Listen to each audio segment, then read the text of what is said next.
Hi folks, today I bring another driver to our list.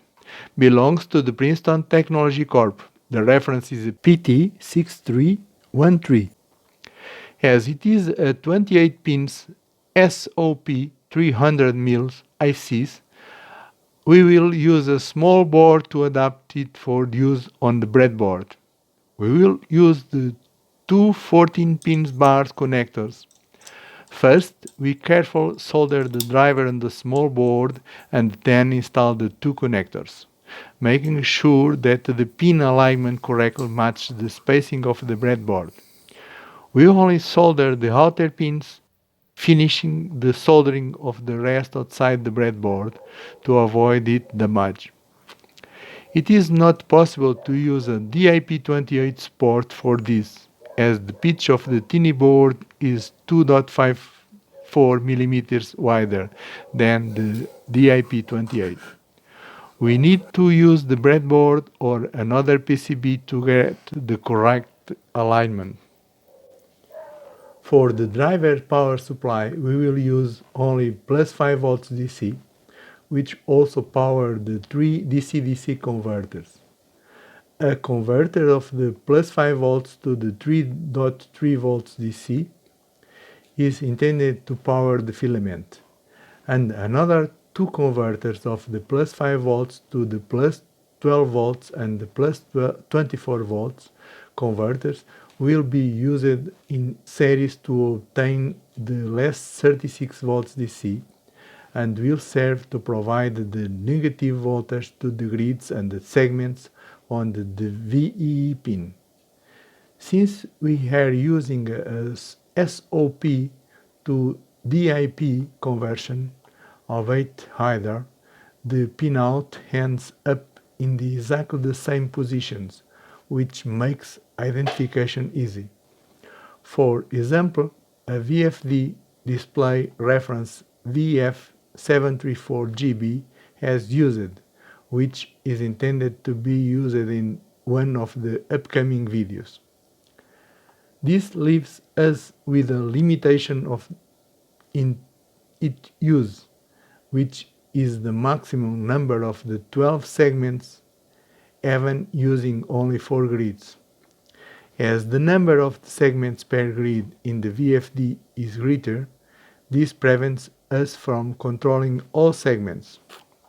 However, this is one example of how to overcome the difficulty by skipping a digit in each grid. Not that we need to send 2 bytes to fill the memory space of each digit, but since we have a maximum of 12 segments when configured as 4 grids, we only use 4 bits of the second byte. The code used for the display animation is very simple. It has already been used in the previous models.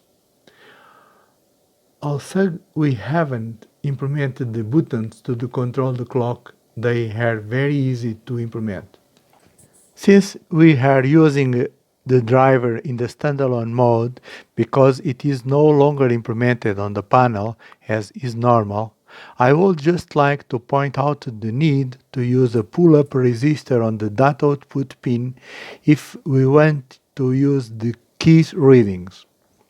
In addition, connecting a 68K resistor is extremely important to activate the operation of the driver's internal oscillator.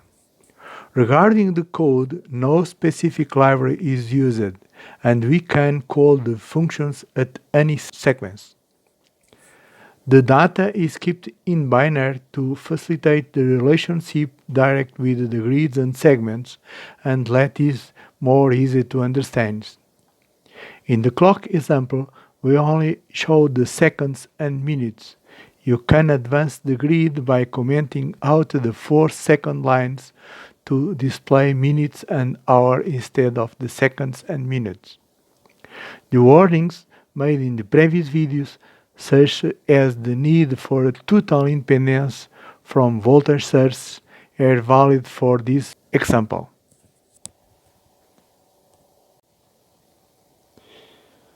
The connections I have done to control the driver of the VFD has the data, clock, and strobe. In this case is pin 8, 9 and 10 of the Arduino. And please don't forget the GND, okay? This is very important.